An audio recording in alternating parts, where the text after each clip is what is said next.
Was talking about needing to hear, how important it is to hear on your own, getting your own oil. And I kind of left off the video with the reading the red letters. And what I mean is like reading when Jesus speaks specifically. There's a reason why I said that. The reason is because I was praying. This is going back a while ago. I was praying, Lord, I want to hear your voice. Da da da da da. And it broke. He broke through so clearly, and I remember it hit me. Is that Trevor? How are you going to hear my voice if you don't know how I speak? I've read the New Testament a lot, but what I was getting was you need to restructure your brain, your thinking, your thought process to memorizing my voice, how he speaks, literally the red letters. Okay.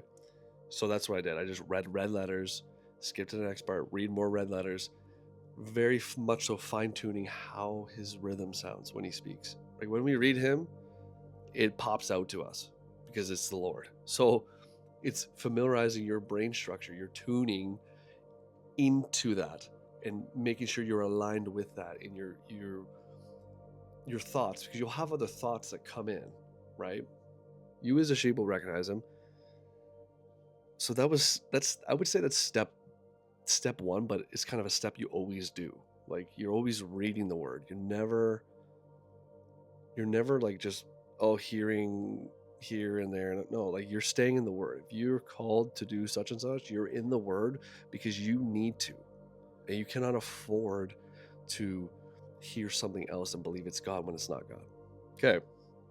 So I would say stage 2 is this. It's obedience. It's the obedience piece. And I'm not talking about, just don't do that and don't. I'm talking about setting the obedience piece against your regular life in the sense of I'm setting prayer times to pray. For me, it's the morning, it's the nighttime. That's my 2 times. I pray in the car all the time. Before, it was sporadic. It'd be like I'd be praying all the time, like driving or whenever I want. The problem is with the sporadic stuff, guys, is that when things go bad in your life, and they will go bad at some point, one time or another, you ain't going to go pray. Like you're going to go be rebellious. You're going to be mad. You're going to be angry at things. Why would you do this? It's not working. It's taking too long. You're impatient. But if you step into the obedience piece, which is the next piece, it changes everything. And when things go wrong for you, you're running to your prayer space rather than avoiding it.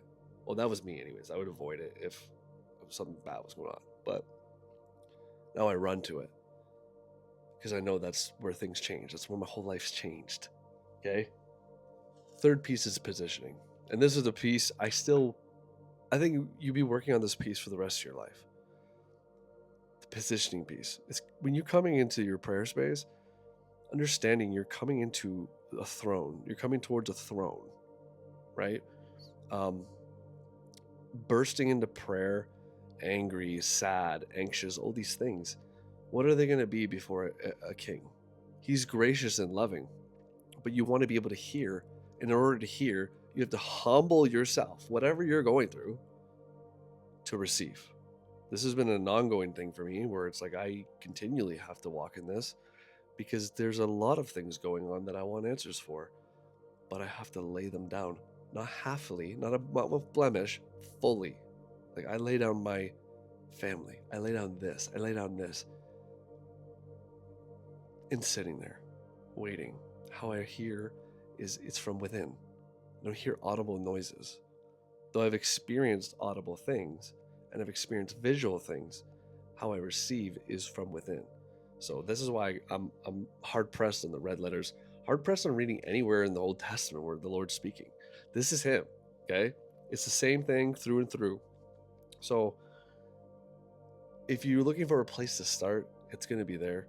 If you're looking for a place to progress, it's going to be in those next pieces. And I think you could take 2 of those stages, or 3 of those stages, and kind of do them all at the same time and try to push into this. For me, it was like this progression. And through that progression, after the obedience piece was actually, funny enough, is when the gifting of tongues came on. And it just changed everything for me. And I judged tongues for a long time. Right? I thought really negative stuff about tongues, judged them all these thoughts, whatever, they're not true. Okay, I pray more in tongues now than I want to pray in English, because tongues is a tool. It is a weapon. It's an instrument. It's power. It's His Spirit, right? But it's by faith.